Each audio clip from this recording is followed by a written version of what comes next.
look like, and it was all initiated by NTIA things. And I will actually share the story of how we started and how we're going to continue with all this stuff until 2015, until the fall of 2015. Some time ago, a couple of months ago, in March 2014, NTIA had announced about giving the oversight functions to IANA. Mikhail Yakushev in his presentation was focusing on what was going on, and what worries us here is that IANA is the global registry. RIPE NCC and RIPE are key stakeholders in IANA. That's why we think that our community should be one of the contributors. ICANN is the IANA's operator by contract. It's been so since 1998, and they had extended contracts with the NTIA as well. So what about RIPE NCC and IANA? This is what we have. I would say that there are not too many of those that you can see on the slide. The RIRs, the RIRs, RIPE NCC and others, establish their policies, global policies in the numeration. Once the policies had been approved by RIPE NCC, they are sent to ICANN. When they are approved by other RIRs for ratification, and the NRO is the ASO from ICANN. So it's basically the same people, but in practice it shows that those policies that were established correctly in 5 RIRs would have to be ratified there, with no denials or rejections or big debates. This is a limited interaction, just 1 or 2 requests by about the allocation, and of course they would have to be approved, and approximately there are 2 instances about reverse DNS delegation. By doing so, IANA sends it to RIRs, and the RIRs, there are 5 of those, would distribute the address space between the LIRs. It's real simple and transparent. In this slide, on this slide, we can see ICANN and how it actually works, how the decision-making for the global policies are concerned for numbers. There are 5 RIRs taking the decision, and everyone sticks to their own region. The same decision is sent to NRO, and NRO acts as ASO, which gives some advice to ICANN to approve of that policy. The policy is approved of and is sent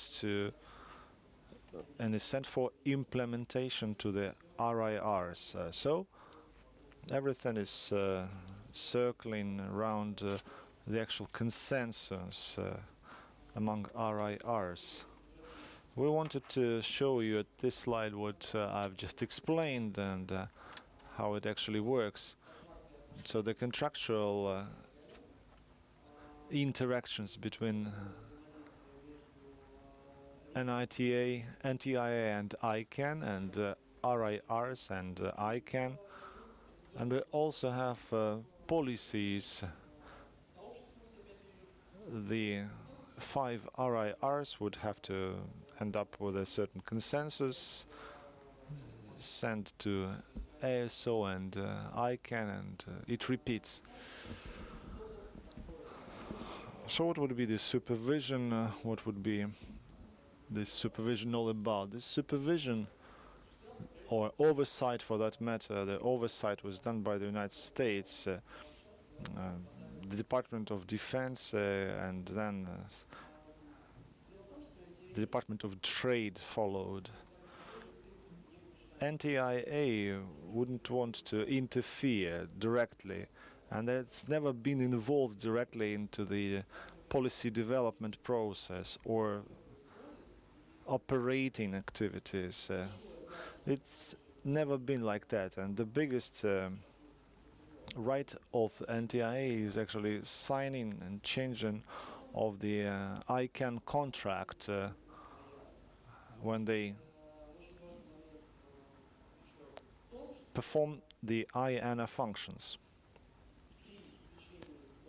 When signing of a new contract or extending the contract, they gather feedback from the industry. It happened, for instance, in 2011 when NRO sent their opinion to ICANN, and that's how they did it.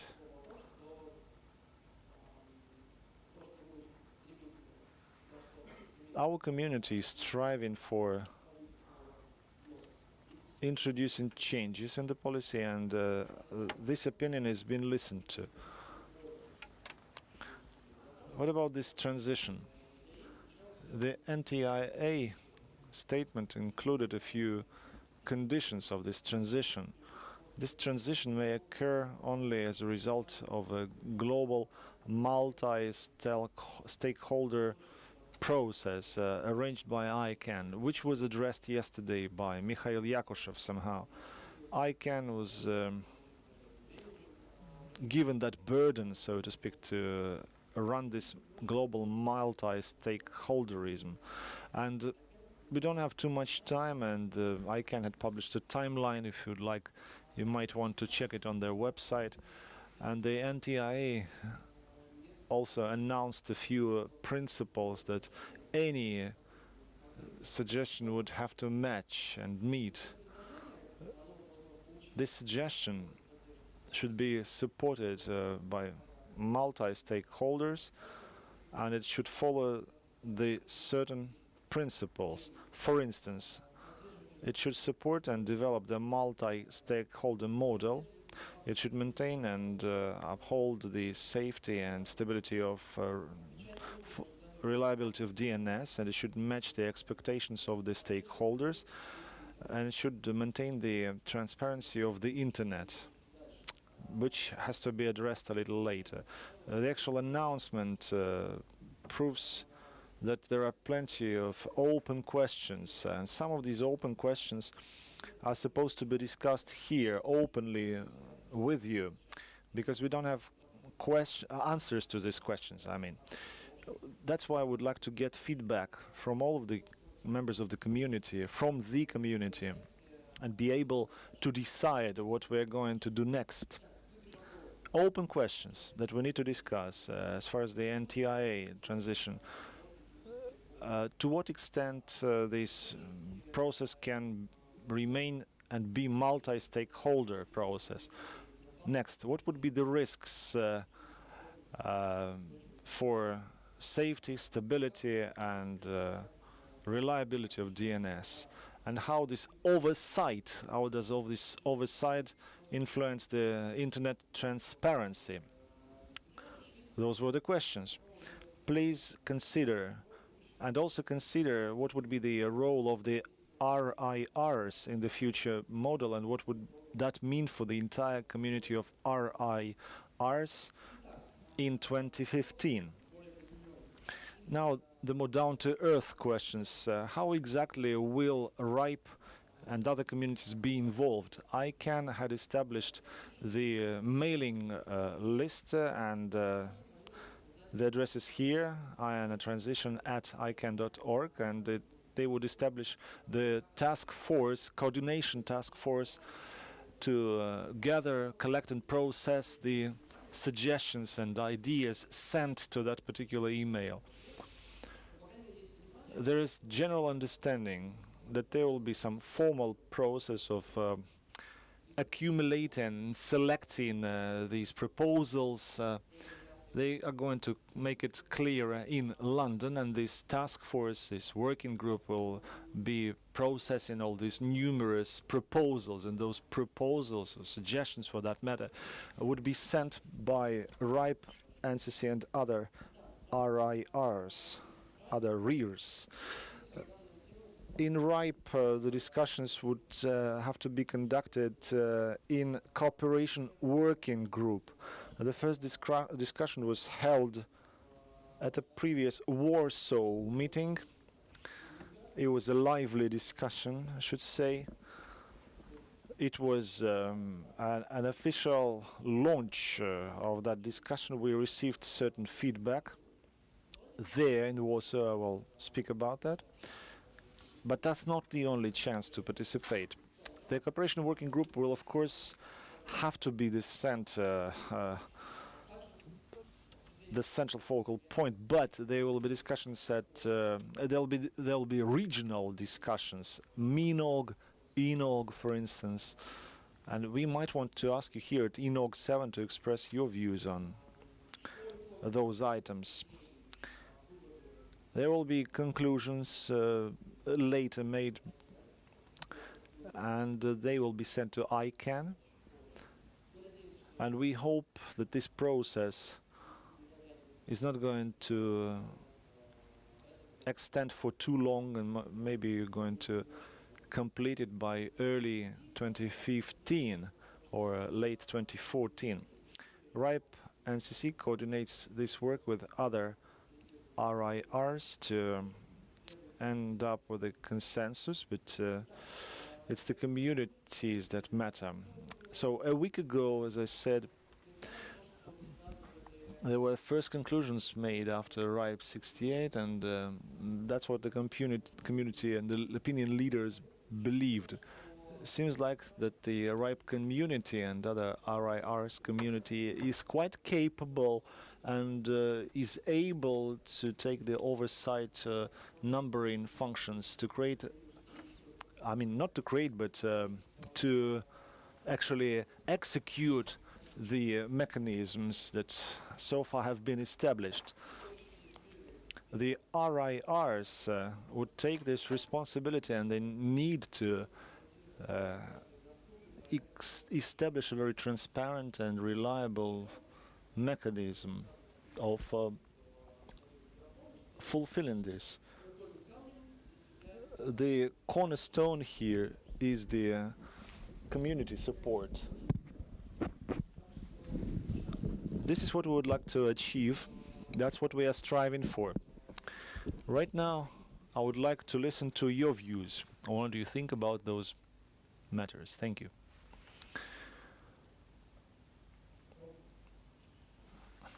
Yeah, I'm Rob Loxel. I have two slight additions to your description of the IANA functions as far as the RIPE NCC is concerned. You mentioned the number of resources. There are two other points of interaction between us and IANA. That is the reversed DNS, which we run for the address space for which the RIPE NCC and this community is responsible for.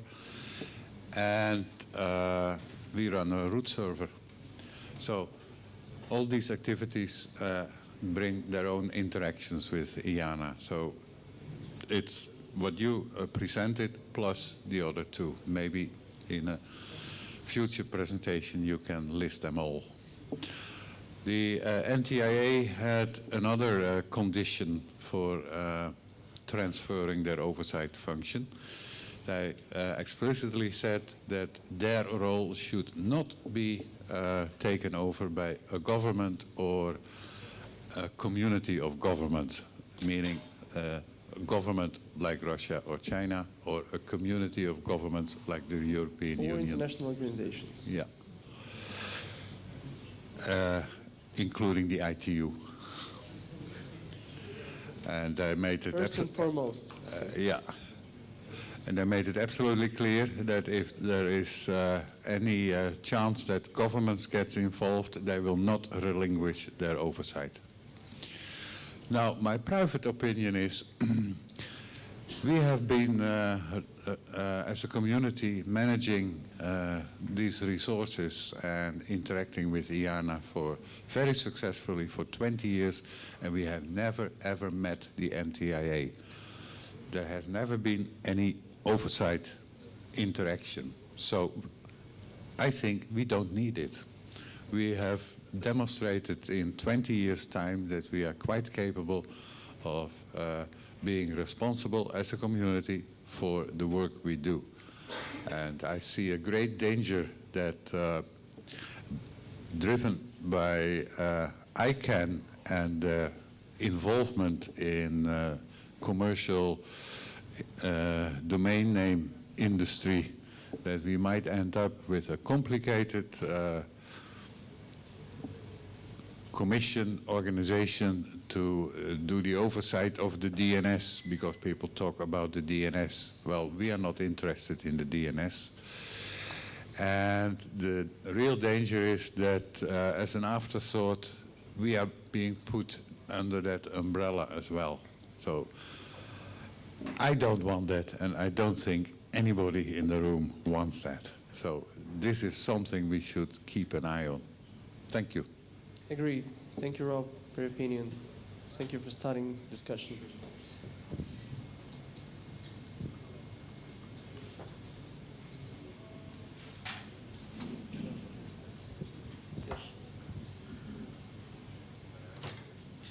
Well, Serge Radovcic from the RIPE NCC.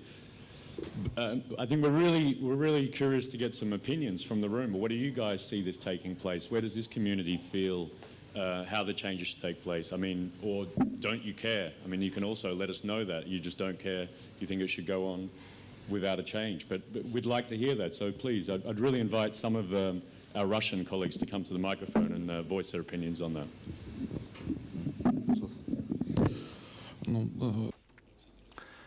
Alexander Isavnin. Maxim had listed a few functions that IANA is in charge of, like, for instance, the registries of IP addresses, the numbers of protocols, reverse DNS, those main functions of the internet. And those were not very profitable activities. But yet there is one more activity, the root zone support, and a large number of growing domains from the root zone, which is a very profitable activity. You may remember how much ICANN gets from those numerous registrations, but it's just a question of money. A lot of money is involved here. My suggestion is just to think, let us all think about what we can do about this.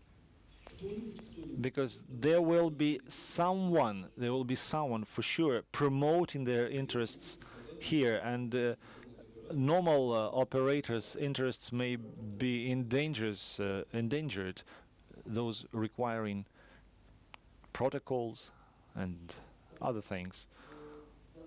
I agree, but what we are striving for is just to actually prevent this from occurring, prevent it from happening. Seems like that those people who hope to be earning good money are also silent. Would you please point a finger at those guys and see, oh, these are the guys you have to be careful with. Where is their list? Where are their names? Who should we be aware of and beware of? We don't know these names. It's a shame. Maybe we do. In actual fact, it's already been there. When we have questions, open questions that we can't seem to find answers to, they need pondering over them. They need pondering over them. We don't have any evaluation form to evaluate each single presentation, but we have a feedback form on our website, and that's where you may want to express your opinions not only about how good the lunch was here, but also your opinions and feedback about open questions and pressing issues. There will be such answers, I hope. So if you have some ideas that you are not actually ready to voice right now because they seem to be raw to you, please do it later when you come to terms with them. Use web form on our website and a feedback form. If you don't want to speak aloud, we have a web chat. Please write there and we will read what you will write us. Use all these means, and I encourage you to use these technical means, communication with RIPE and Enog program committee. Well, perhaps something along those lines. Maxim, did you have on your slides where a lot of this discussion is taking place, the cooperation working group mailing list? We have a slide there? Okay, so that's a great suggestion as you put forward, but I think what would be even better is if we channel the feedback, and I'm sure of you, perhaps some of you want to go home, have a bit of a think about it, or aren't too willing to get to the microphone. But this email address, actually not the IANA transition, but we have an email address of the cooperation working group? Okay, so what we'd really like to do within the RIPE NCC service region is direct all of these discussions to one mailing list, and that's the cooperation working group, which is part of the RIPE community. We will get that email address out to you. It's coopwg@ripe.net. There you go. So Coop. what we can probably do is send that email around. Okay, so we'll send that around to you guys with a couple of instructions on what to do. But as I said, we'd really encourage you to give us some of your opinions and give us some feedback, because it will count to the overall feedback that we then take to ICANN. So please go home, have a think about it, and we will contact you with that. So again, I'd like to encourage anyone else to get to the microphone if they've got questions about this whole transition process or the way that we're engaging. I'd invite you to come to the microphone. Anyone out there willing? Прямо сейчас мы решений никаких не. Because we are not making any decisions right now. We are just discussing. We're just discussing things, and as a result of the discussion, and we will spend approximately 6 months updating it. So we still have time. We're still discussing everything. We still have time to ponder over all these things, take everything into account, and be prepared to send these documents to ICANN. So this opinion will have to be properly balanced, updated, nicely argumented, so that we will be listened to. Just with the magic of internet, they've just put it up on the screen there. So again, you do need to subscribe to this mailing list. I think we'll send out a short email to you guys just explaining how to do this. But again, please do go home, have a think about it, and we'd love to hear your opinions on this. Okay? Great. Thank you.